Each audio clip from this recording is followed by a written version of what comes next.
तो स्टूडेंट्स आज हम हाइब्रिडाइजेशन sp3d में जो ज्योमेट्री होगी ट्राइगोनल बाय पिरामिडल, उसके ऊपर इफेक्ट देखेंगे नंबर्स ऑफ लोन पेयर्स का। ये भी हमें दिमाग में रखना होगा कि एज पर वसेपर थ्योरी अगर हम देखेंगे तो जो लोन पेयर्स हैं, नंबर्स ऑफ लोन पेयर्स, वो हमेशा ही ज्योमेट्री के ऊपर इफेक्ट डालेंगे और इसकी जो ज्योमेट्री या बाद में हम लोन पेयर की प्रेजेंस में उसको बोलेंगे शेप। तो शेप क्या होगी, जैसे जैसे नंबर्स ऑफ लोन पेयर्स बढ़ते जाएंगे तो क्या हम इसमें चेंजेस देखेंगे, वो आज की वीडियो में हम डिस्कस करेंगे। सबसे पहले अगर हम देखें जो ट्राइगोनल बाय पिरामिडल ज्योमेट्री है वो हम कुछ इस तरह से बनाएंगे। ये हमारे पास ट्राइगोनल बाय पिरामिडल ज्योमेट्री। अब इसमें आप देखिए ये वाली जो पोजीशंस हैं ये इक्वेटोरियल पोजीशंस हैं और ये हमारे पास एक्सियल पोजीशंस हैं।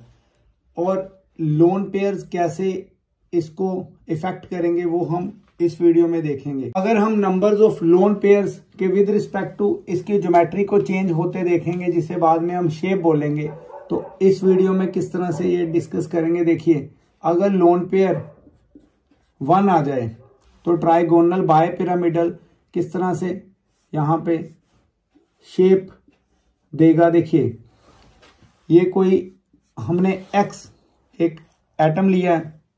अब जब कभी भी नंबर्स ऑफ लोन पेयर्स आएंगे, आपने नंबर्स ऑफ लोन पेयर्स हमेशा जो इक्वेटोरियल पोजीशन पे प्लेस करना है।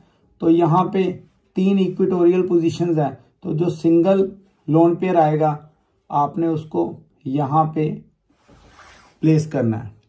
इसी तरह से अगर लोन पेयर्स हमारे पास 2 आ जाए तो इसमें किस तरह से चेंज आएगा।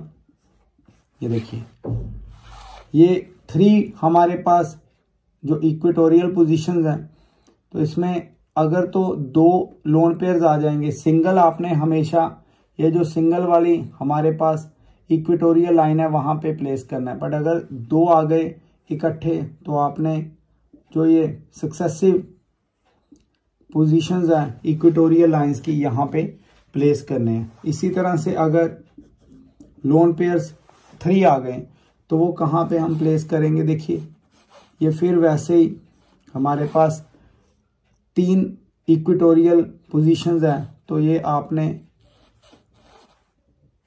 इनको तीनों ही जो पोजीशंस हैं इक्वेटोरियल पे वो वहाँ पे हमने प्लेस कर देने हैं। तो ये मैक्सिमम केस है।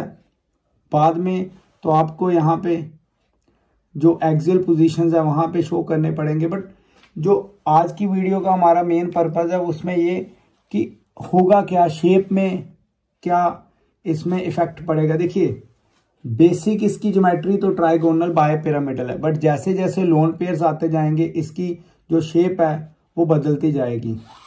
यहाँ पे जैसे ये लोन पेयर है, आपने इसके ऊपर हाथ रखा तो ये हमारे पास देखिए ये एक जो शेप आ गई हमारे पास। इस केस में जो शेप है वो सीसॉ शेप होगी, ये सीसॉ शेप है। इसी तरह से 2 लोन पेयर्स अगर आए तो आप यहाँ पे देखिए, इसको हाइड करके देखेंगे तो ये अल्फ़ाबेट बना हुआ है T, तो ये कौन सी शेप आ गई, T शेप। सिमिलरली इस लोन पेयर वाली कैटेगरी में देखेंगे 3 आ गए हमारे पास, तो इनको अगर हम हाइड करें दोनों को तो ये एक स्ट्रेट लाइन आ गई, तो ये कौन सी शेप आ जाएगी, लीनियर। तो ये हमने आज की वीडियो में 3 केस जो डिस्कस किए हैं किसके रिगार्डिंग, जो हमारे पास हाइब्रिडाइजेशन आएगी sp3d। तो ज्योमेट्री क्या होगी, हाइब्रिडाइजेशन हमेशा हमें ज्योमेट्री बताएगी। इस केस में ज्योमेट्री होगी trigonal bipyramidal. Trigonal bipyramidal geometry हमारे पास इस तरह से आई है। तो जैसे लोन पेयर्स बढ़ते जाएंगे तो शेप भी बढ़ती जाएगी। और शेप इसकी एज पर वसेपर थ्योरी कैसे हम प्रिडिक्ट करेंगे, ये देखिए लोन पेयर को हमने कंसिडर नहीं करना तो ये सीसॉ शेप आ गई, और ये 2 लोन पेयर्स हमने इकट्ठे रख देने हैं, तो हाइड करना है लोन पेयर को, तो ये टी शेप आ गई और ये लीनियर। तो इस तरह से आप किसी भी जो गिवन कंपाउंड है उसकी पहले हाइब्रिडाइजेशन निकालेंगे, फिर लोन पेयर अगर आ जाएंगे तो ज्योमेट्री कभी भी शेप के इक्वल नहीं होगी और ये दोनों अलग अलग ही आएंगी। तो इस तरह से आपने लोन पेयर का इफेक्ट देखा है कि किस तरह से ज्योमेट्री बदल जाती है, और जब हम लोन पेयर निकालते हैं तो वो हम शेप की केस में ले जाते हैं।